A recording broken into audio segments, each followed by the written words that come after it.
I'm a dude playing a dude disguised as another dude.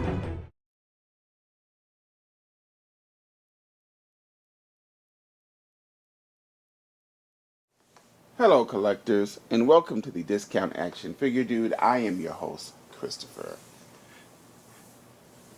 This is a video we're going to call A Tale of Two Monicas. Monica Rambeau, Photon, Captain Marvel, whatever we wish to call it. A bit of a history lesson here. Being an American of African descent, I have made it a point to acquire any black figures that I could whenever possible. So when we had the opportunity to get ourselves a pair of Monica Rambeaus, considering that I missed out on that Photon that came out in that 5-pack, Toys R Us 5-pack some years ago, I jumped on the opportunity. That jump is a strong word because, again, these figures cost too much, okay? Let's just be honest. I knew I was going to buy this figure. $25 is a lot of money. It's just a lot of money. You know, let's be honest about it. $25 is a lot of money, but I had a $10 Amazon rewards bonus, $15. I bought her. This lady here was $50, mainly because they stuck her with a Doctor Doom character.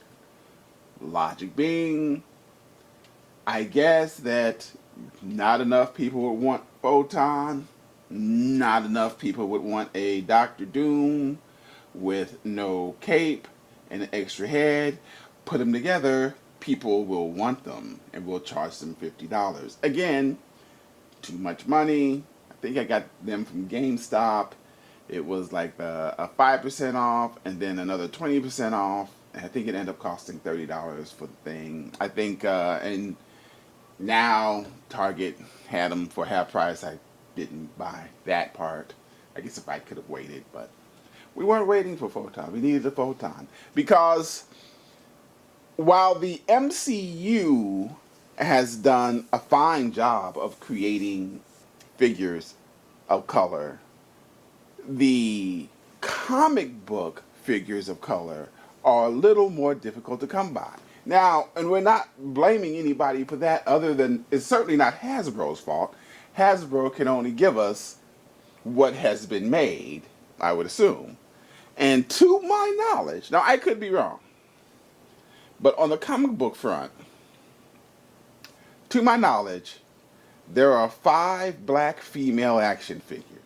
Photon, Shuri, Storm, of course.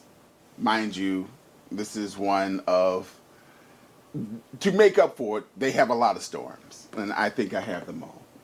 Riri, and of course, Misty.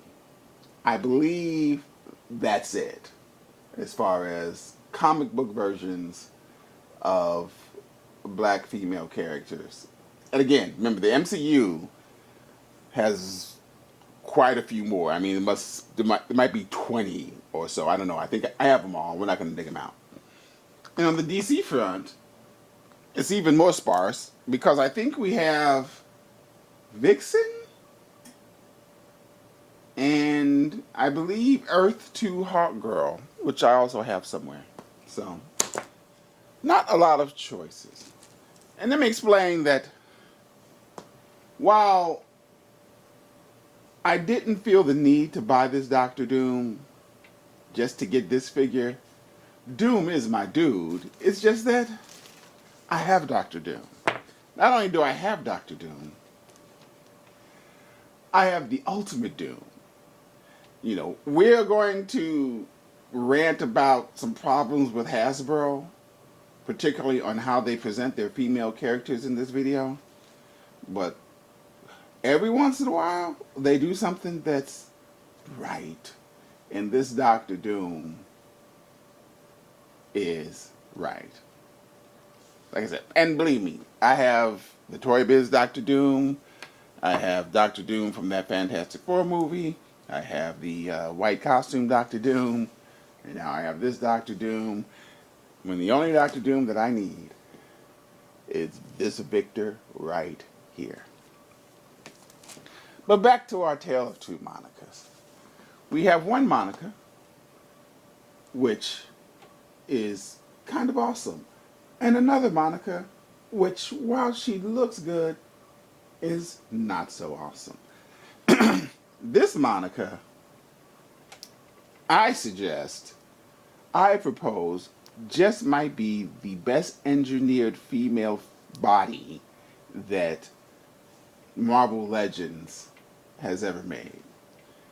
Great balance, great shape, very good proportions, broad shoulders, even without butterfly joints, good movement, even without, and I'm guessing these aren't double jointed knees on MCU Monica. They seem to be single jointed knees, but they are effective. Monica can still pray. And there goes my comic book Monica. Why is comic book Monica being held on to with a stand? Because she cannot stand on her own to save her life.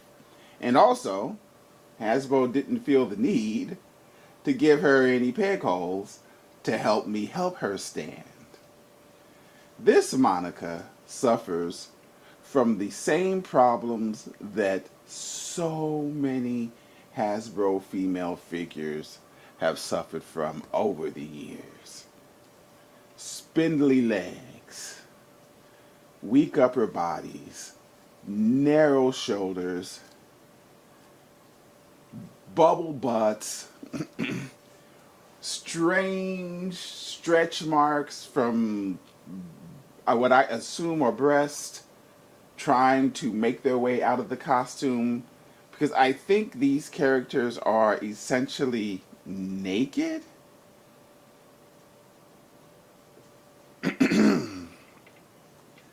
And I think it's time that they retired this general body that they've been using for female characters for so many years. If I just randomly grab one, let's say I grab, she's not going to stand, these two. Same body, bubble butts, spindly legs, narrow shoulders. Moonstone does have some muscle definition. I guess we got to give her that. Strange clothes effect of breath straining to get out. Moonstone even has a belly button. Yep, so does Carol there. She even has a belly button. Should she have a belly button? No, this is clothes. The clothes shouldn't have a belly button. It's time to redesign Marvel Legends. It's time to redesign. Even these figures. Shuri. I think Shuri is supposed to be a younger version of a body. But even she has the same problems. Spindly legs. This one has a belt with an X on it because it's an X-Men belt. I don't know why she has an X-Men belt. Misty, spindly legs, narrow shoulders, and Misty's one of my earlier figures who I got before I learned that you needed to, if a joint doesn't move, don't force it because it'll break and then you'll be forced to glue it together. I know other ways to fix that now, but back then I had to glue Misty's foot back on. Take my Black Widow, whose legs seem to be more spindlier than usual, and whose shoulders seem to be more narrow than usual.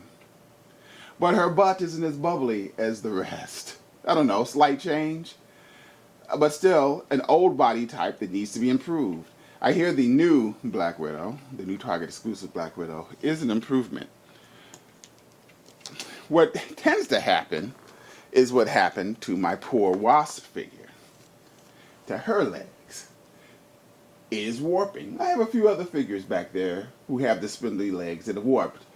Now, you might say, well, Chris, where did you have her stored? Was she under a basket full of other figures? No, she was standing on a shelf. Just standing, minding her own business, and her poor legs warped. Now I could warp them back, but should I have to warp them back? I don't think so. I don't think so. But at least she has the bubbly butt to go along with her spindly legs and the narrow shoulders. None of these things which this wonderfully designed figure has. No spindly legs, no bubble butt, but still the shape of a woman. Like I said, for my money, the best engineered Marvel Legends female figure they have. And mind you, all these ones I've shown you, they're all from the comics. The MCU figures always seem to fare just a little bit better. If I was to bring out, I know that's Hope Van Dyne on a Widow's body, but this is a much better designed female body. Again, it's a tactical suit, but it is a much better designed body. And all of the other lines from Hasbro all seem to fare much better for their female bodies, be it the Fortnite or the Black Series or the Classified Series.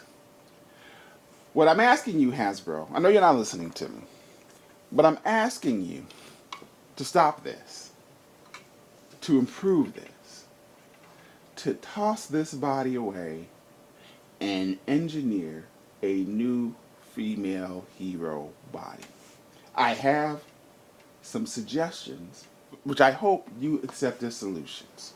So we're going to give you some examples, just 3, of what we think the Marvel Legends team should use or steal or copy or reverse engineer for their new female body figures. Let's see. And we should mention that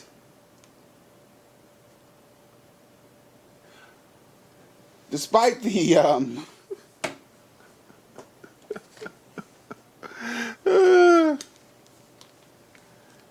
despite the proportions of these things, despite the proportions of somebody like Moonstone, you know, she has this bubble butt and these straining breasts. She too has trouble standing. You would think that she would be able to balance better, but she does not. That's neither here nor there for now. Oh, yeah. I also brought out my girl Sue Storm, who also suffers from pretty much spindly leg, bubble butt, straining breast syndrome. This is... Okay. 3 examples that the Marvel Legends team can adopt to try to improve their female figures. Because we're going to accept that while this Monica Rambeau figure is excellent, well engineered, perfectly balanced, perfectly proportioned, love it, she is wearing a tactical suit. Whereas she needs to be wearing... Can you turn a tactical suit into basically a skin-tight superhero style costume? I don't know. I think you can, but let's say you can't. First example. Now this is a little pricey and probably unrealistic, but we give you Zesray Studios T'Dalla. Let's pull T'Dalla back a little bit. This figure here, and there's 3 female figures from Zesray Studios, and T'Dalla is the one I have. And admittedly, this is a relatively expensive figure. It costs somewhere between $50 and $60. But This figure has a very heroic, very perfect, very balanced figure that you could paint any costume over.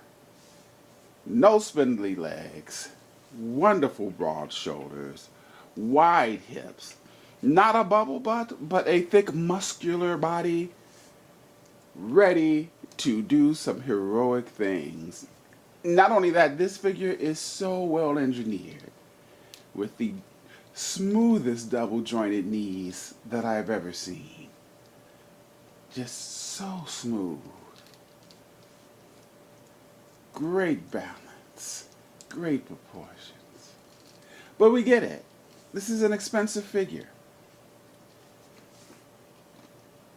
Maybe they can't copy Tadala.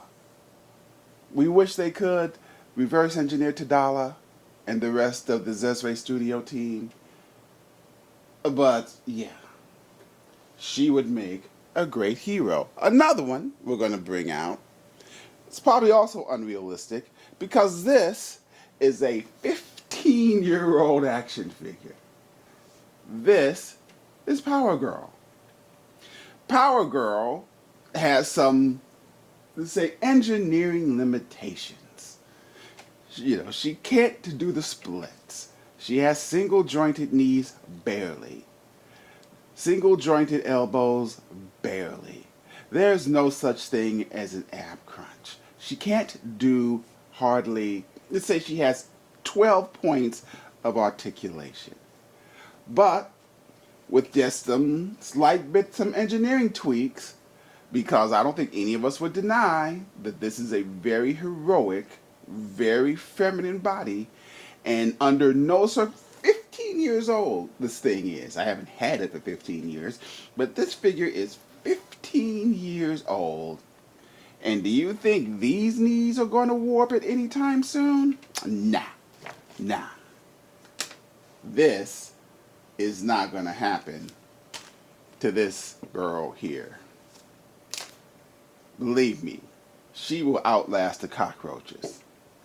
But let's say we're gonna present a more realistic solution.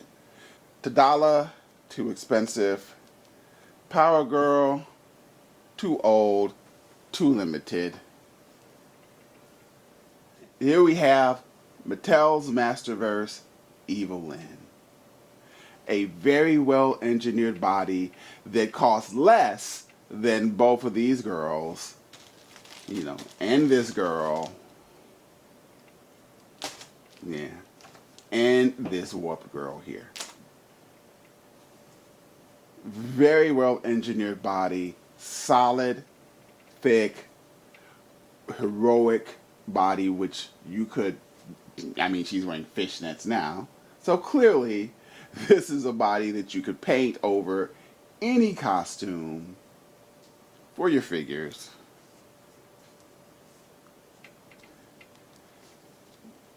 Doesn't have the same level of double jointed, the same level of engineering as, say, Tadala. But still, a very solidly engineered figure, a great female shape, broad shoulders, nice hips, nice legs. Had Mattel not lost the license to McFarlane, this body shape here would have been a great launching point for for whatever female superhero figures that the Mattel multiverse wanted to make. And believe me, Todd is also doing a very good job with his female figures. He's doing a much better job with his female figures that the Hasbro comic team is doing. But I don't think the Marvel Legends team is going to be listening to me anytime soon, so we won't be getting any nice. And again, this only applies to the comic book versions of the character. But I don't think we're going to be getting any nice, solidly built, non-spindly legs, broad shoulders, very feminine female figures anytime soon. Sorry, Evil Lynn. Sorry, Tadala. This is what you're not going to get. Sorry, Power Girl. But at least we got you, Monica. In my opinion, the best female body that the Marvel Legends team has ever engineered. And not that we hate you, Monica. You're I mean, she's in the flight stand over there, so we don't have to worry about her total inability to stand when she's on the shelf because, fortunately, the character can fly. I should also, just as a brief note, that I also make it a point to collect all of the male figures of color, with the exception of one I can't get.